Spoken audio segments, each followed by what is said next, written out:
Pero si este tema está dedicado en buena parte a la invención de la agricultura, ¿qué es lo que había antes de la agricultura? Pues bien, antes del Paleolítico hay un largo proceso de hominización, que es como llamamos al proceso por el cual una serie de especies de homínidos, es decir, de primates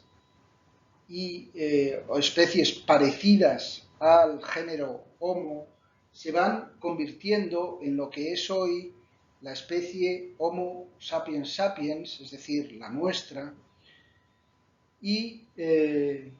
este periodo se produce fundamentalmente en el África Oriental.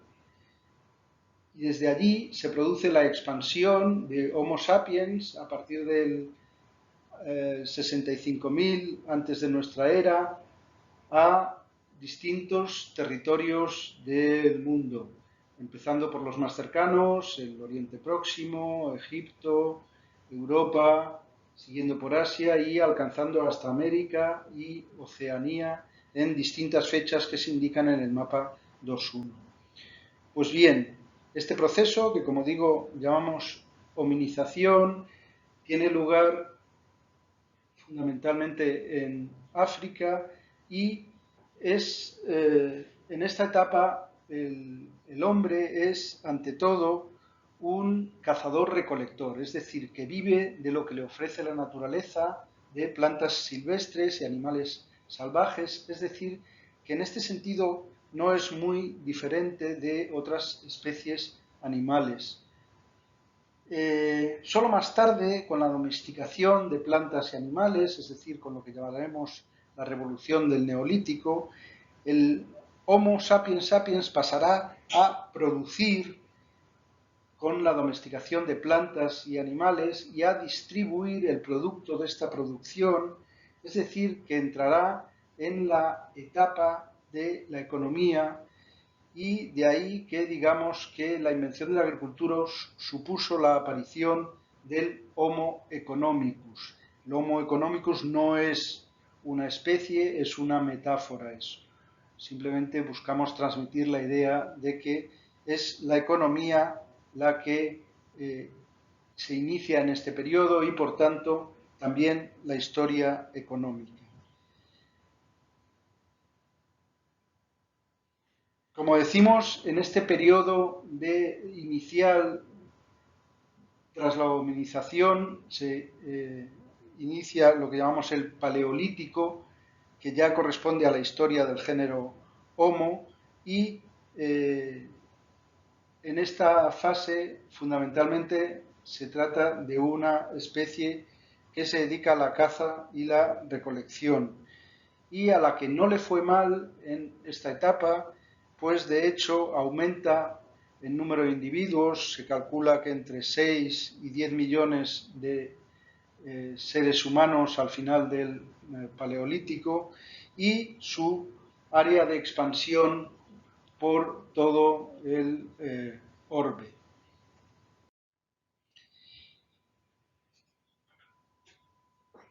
Hablemos ahora de la revolución del Neolítico, que es como se llama convencionalmente al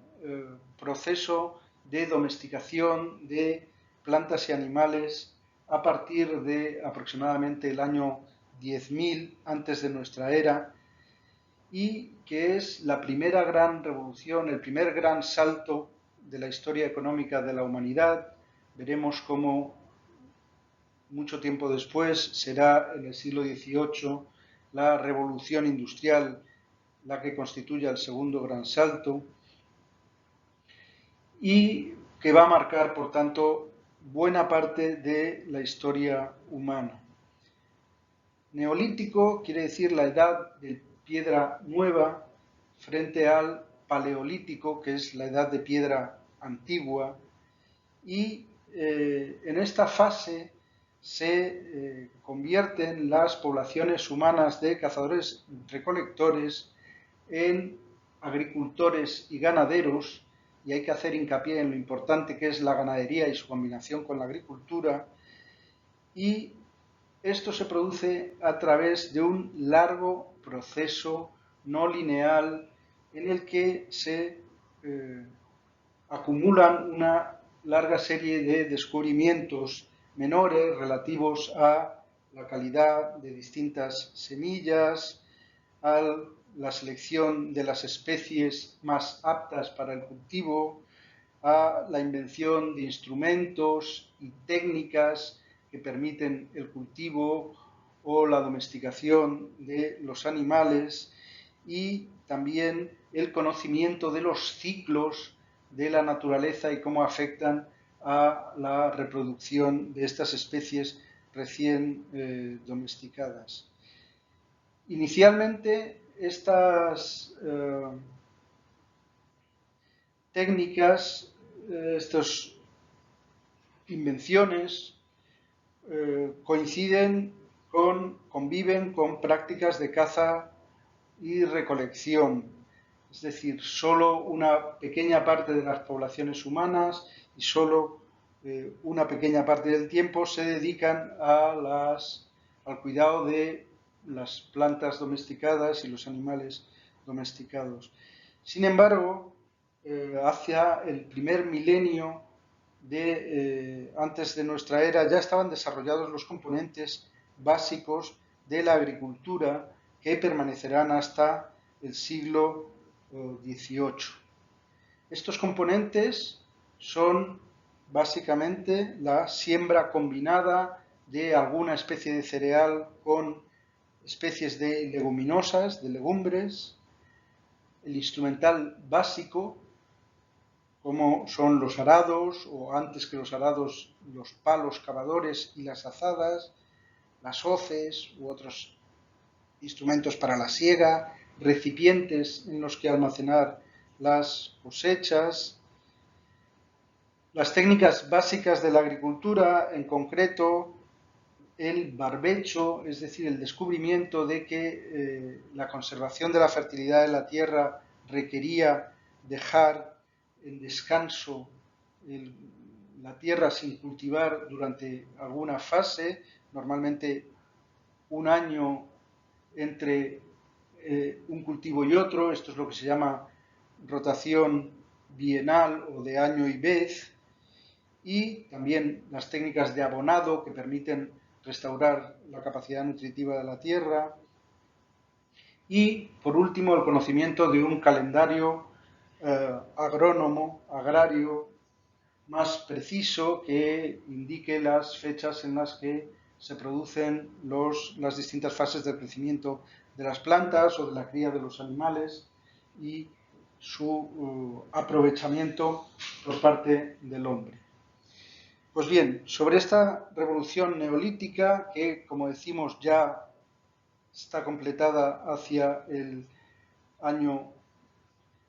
primer milenio antes de nuestra era, hay que preguntarse cómo, cuándo, dónde y también por qué ocurrió en la historia económica. Pues bien, en cuanto al cuándo y al dónde, sabemos que hay distintos focos, no hay un único lugar en el que se descubriera o se inventara la agricultura y la ganadería. Son básicamente 5 focos los que están documentados y hay que retener sobre todo uno, el correspondiente a Próximo Oriente, el creciente fértil, porque tiene esa forma de luna creciente que se sitúa entre las desembocaduras del Nilo y de los ríos Tigris y Éufrates en el Oriente Próximo. Es el foco más antiguo, en torno al 10.000 antes de nuestra era, según los testimonios arqueológicos, y está conectado con Europa y por tanto con nuestra historia propia. Cada uno de estos focos se define en función de distintos datos, fundamentalmente su localización, el tipo de cultivos y animales que en cada lugar se domesticaron y, lógicamente, también las fechas. en las que tuvo lugar esta domesticación. Los rasgos comunes que tienen estos focos son fundamentalmente la existencia de unas condiciones climáticas que permitían la agricultura, la cría de plantas domesticadas y también la existencia de especies susceptibles de ser adaptadas, de ser domesticadas por el hombre. En este sentido, estos 5 focos de los que hablaremos, el del creciente fértil, el de China continental en torno al 8000, también 10000 antes de nuestra era, y más tardíos los de Mesoamérica o los Andes y la Amazonia en torno a Perú, que son del 3500 antes de nuestra era, o el este de Norteamérica hacia el 2500, están bien documentados y cada uno presenta sus propias características de especies animales y vegetales.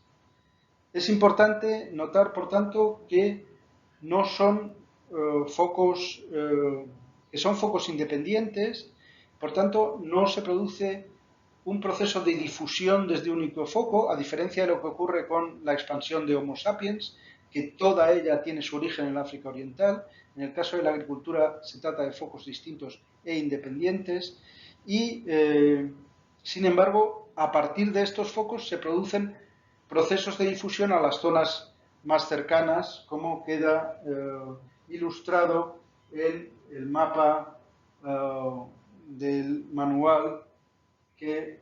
muestra la expansión a los territorios europeos y del Oriente Próximo a partir del foco del creciente fértil. Bien, aquí vemos algunas de las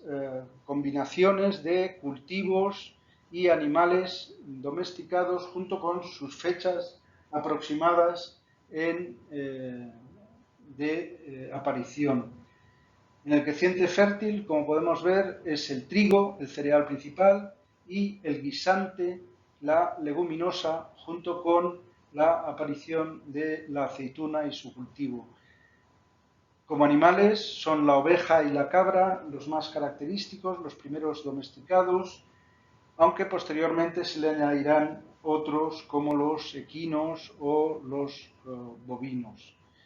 En China veremos que es el mijo, el cereal principal. En Mesoamérica será el maíz y se da la característica de que carecen de animales de gran tamaño domesticados. Lo más parecido es el pavo, que se adaptará y, como vemos, en fechas más tardías. En los Andes y la Amazonía no existe ningún cereal principal, son la patata y la mandioca, que son tubérculos, y en el este de Estados Unidos son otras especies también sin un cereal principal. A partir de ahí de estos focos se produce una difusión que va a ir alcanzando la agricultura a otros territorios. Hay que preguntarse por qué las sociedades de cazadores-recolectores dieron el salto a la agricultura y a la ganadería. Desde luego tenían que darse en cada zona los requisitos previos de clima y de disponibilidad de especies silvestres, pero también tenían que darse incentivos adecuados para producir este salto o este tránsito. La agricultura y la ganadería tenían grandes ventajas, proporcionaban un mayor suministro de alimentos y al abandonar la vida sedentaria de la caza-recolección había un menor riesgo para las crías. Todo ello, suministro de alimentos y menor riesgo para las crías, incide en un crecimiento demográfico, hay incentivos para tener hijos y los excedentes que produce la agricultura y la ganadería permiten cierta especialización de la sociedad, la aparición de castas de sacerdotes, pero también de guerreros, lo que hace que las sociedades sean más poderosas frente a sus enemigos. Estas serían las ventajas que presenta la agricultura, pero también hay inconvenientes. Para empezar, el trabajo agrario es más exigente que el de la caza-recolección. Hay que estar más pendiente de las especies animales y de las plantas que se cultivan. En segundo lugar, existe un mayor riesgo de enfermedades, como se especifica en la tabla 2.3. Una parte importante de los patógenos que afectan a la especie humana vienen de su contacto con los animales domesticados,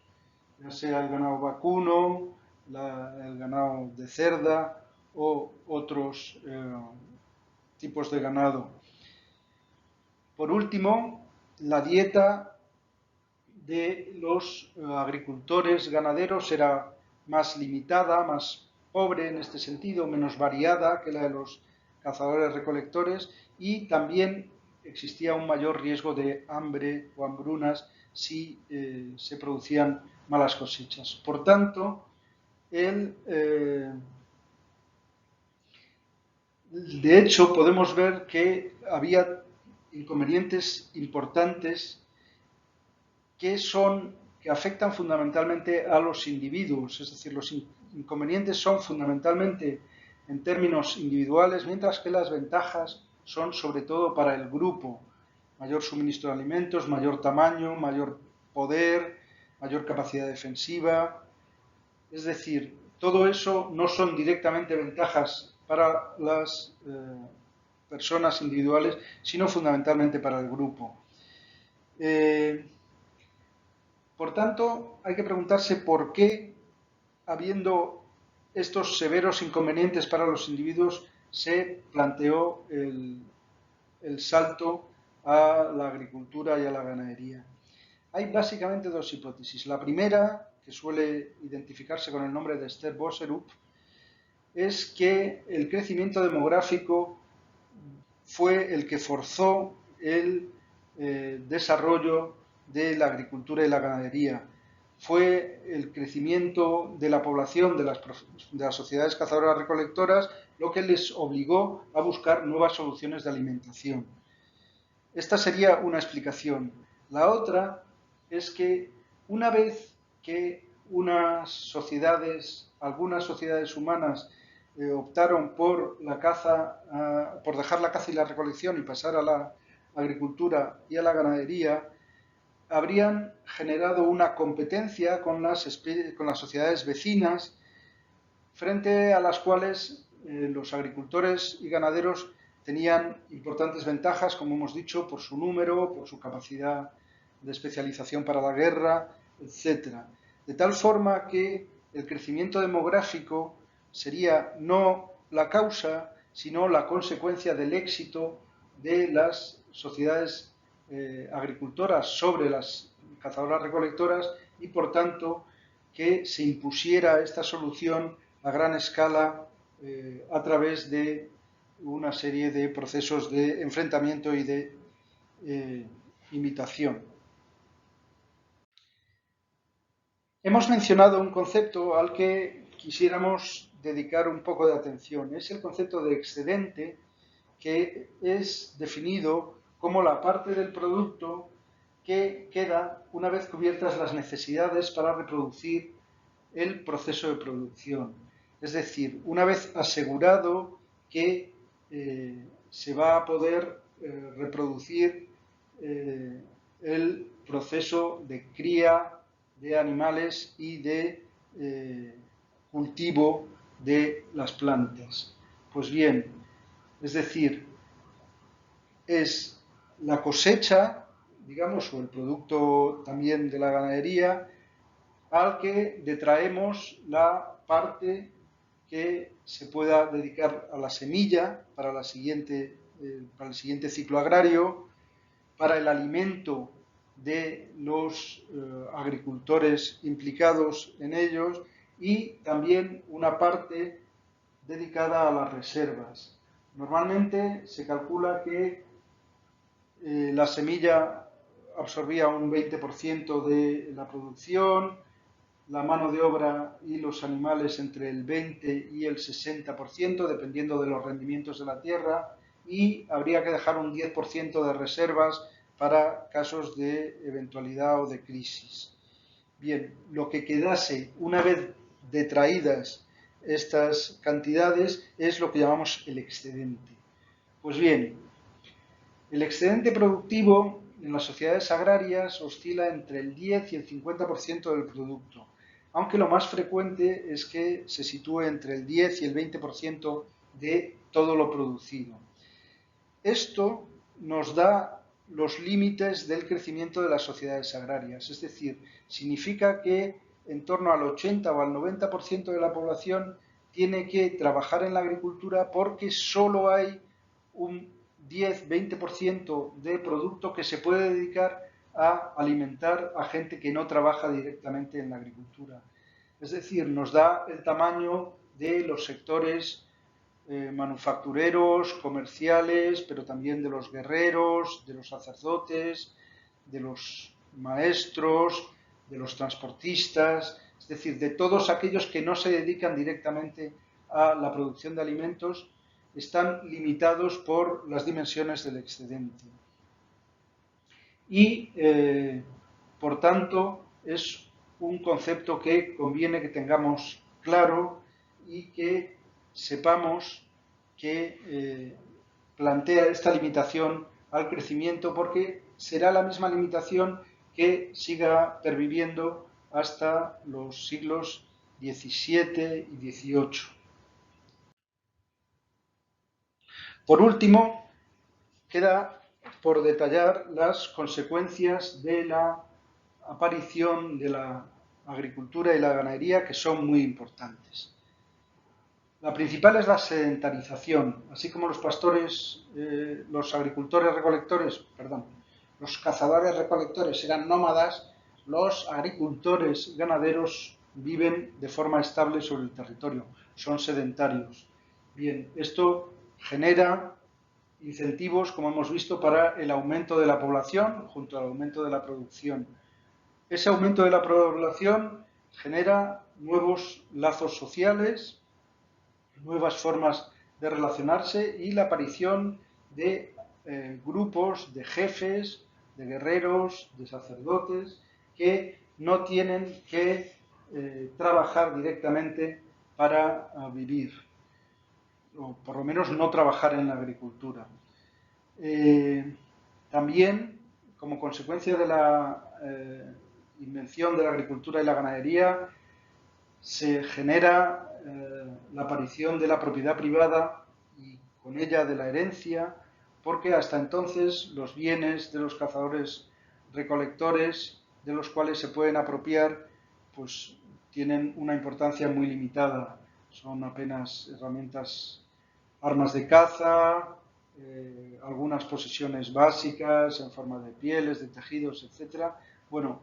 con la agricultura se produce la aparición de un nuevo bien que será básico, que será la tierra y también los animales de labor, que son objetos de apropiación privada y por tanto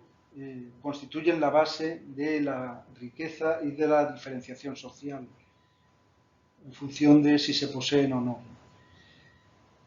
Otra consecuencia importante es la división social del trabajo, que ya venimos apuntando, es decir, la posibilidad de que hay una parte de la población que no se dedique a la producción de alimentos y, por tanto, las desigualdades sociales, es decir, la existencia de distintos grupos dentro de una misma sociedad que hasta entonces, en el caso de los cazadores-recolectores, eran muy igualitarias. El caso más extremo de estas desigualdades sociales es la aparición de la esclavitud, es decir, de grupos de personas que son considerados objetos y forzados a trabajar en condiciones de absoluta privación de derechos y de libertades. Bueno, pues estos esclavos aparecen cuando las sociedades tienen capacidad de emplearlos en determinadas tareas y son capturados normalmente en poblaciones vecinas.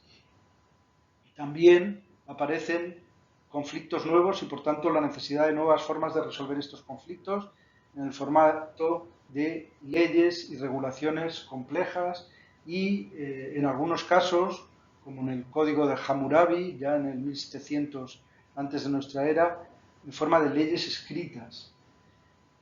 También el monopolio de la violencia y de la información por parte de los jefes, de los reyes o de los sacerdotes, que son los que imponen sus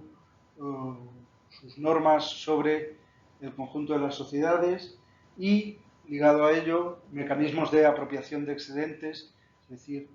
mecanismos por los cuales aquellos que no trabajan directamente la tierra encuentran la forma, a través de requisas, a través de la fuerza, a través de impuestos, a través de donativos voluntarios al templo, formas diversas de hacerse con una parte de los excedentes. Pues bien, a esto llamamos apropiación del excedente. Y todas estas innovaciones, que por supuesto no aparecen de golpe, sino que aparecen de forma paulatina y no necesariamente todas a la vez en todas las sociedades, llevan a las primeras civilizaciones de la antigüedad, que será lo que estudiemos en el siguiente bloque.